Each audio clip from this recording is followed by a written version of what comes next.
Howdy y'all, it's Jordan Smith. And his other half, Veronica. And we are in a house that we are selling today. We've already signed the papers and the buyer is signing the papers and they're going to be over here, so we got to make this fast.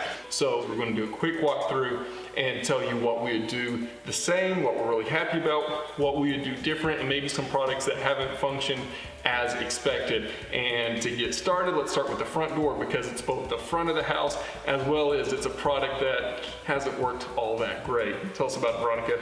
So we went with a Stevens wood door. It is actually a nice wood door, but we've had problems with the glass in it. It's all fogged up, and we actually have two of these doors and they both did the same thing. I do love the wood, but it also has warped a bit. So I think in the future we would go with a fiberglass, probably a painted fiberglass door. And you were saying that the new fiberglass on this new build that we're doing, the fiberglass door has a longer warranty than wood. Just because wood is going to move more than fiberglass, they're able to do a longer warranty. But we still don't like things pretending like there's something that they're not, so we didn't go with a fake wood look. It's just the painted fiberglass if you're going that way. Moving inside, the next thing that you see is the wood floors. Tell us about that. We got these from Hearst Hardwood, and they are an engineered walnut. The walnut is gorgeous.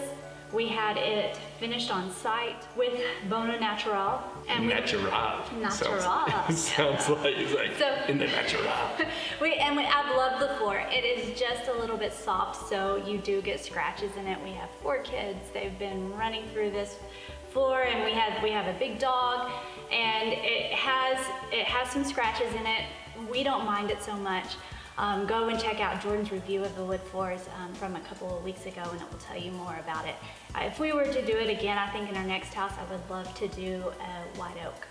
All right, let's stay on the wood theme and talk about these beams. What kind of wood are they and how did we make them, and would we do the same thing again? We went with a knotty alder, the same as the front door, and just wrapped them as beams. If we had the budget for it, of course I would like to go with an awesome antique beam from some barn in Pennsylvania or something, but we had the budget for this house and this is the way we were able to make the beams work, and we just stained the knotty alder and I think they turned out really great.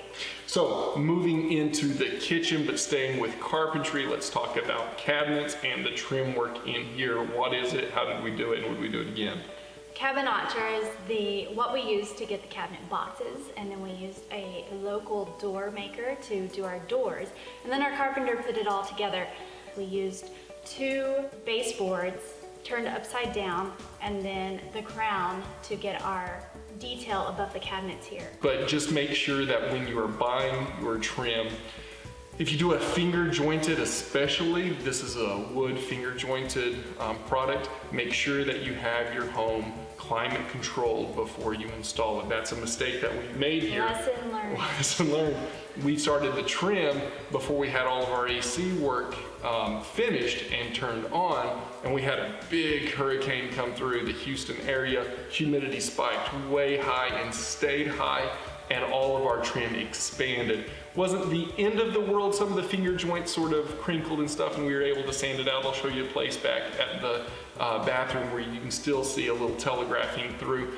But then, as we got the AC turned on, all of our wood started to move back to dimension. So not only acclimate it in the house, but have the house HVAC'd, heated, cooled, dried, whatever you're going to do in the life of the home, and let your wood acclimate in that temperature and humidity, and then install it, because it saves your painters and everybody a lot of time later and just adds to the longevity of the home. Finally, on the kitchen, let's talk countertops. What did we do, and would we do it again? We used a Quartz from Daltop. Daltop. I still can't say it. We used a Quartz from Daltop, and it has been a great product. Quartz is so easy to clean up, and you can put your hot pans on it. What we did find was our island is extremely long, and we had to butt up 2 pieces together.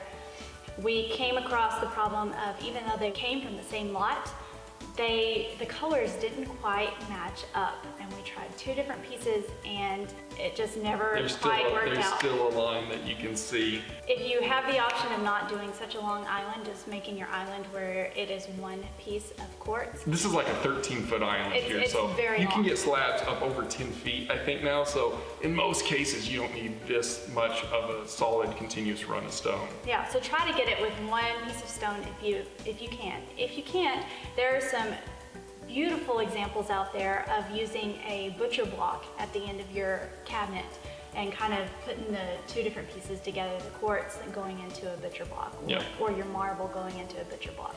And the reason we like the quartz over marble in the kitchen especially is because it's just so much more impervious to staining and all of the other problems with acids that you have in kitchens. The marble is a pretty soft stone. It's not nearly as good as granite. This gives you more of the look of marble without all of those problems, and they're just getting better and better and better with the appearance of this quartz product. Now, we did use marble in our bathroom, so finally we'll tell you about the bathroom countertops and what did we do there and would we do it again.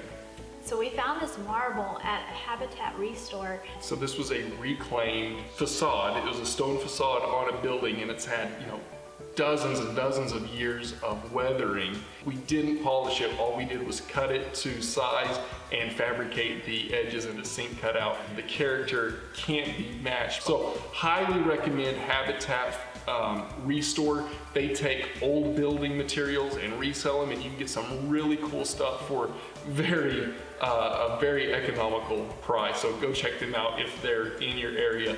Thanks so much for watching. I hope you liked the walkthrough. There's a ton more we could talk about in this, but let's be honest, this is already getting to be a long video and y'all got other stuff to do.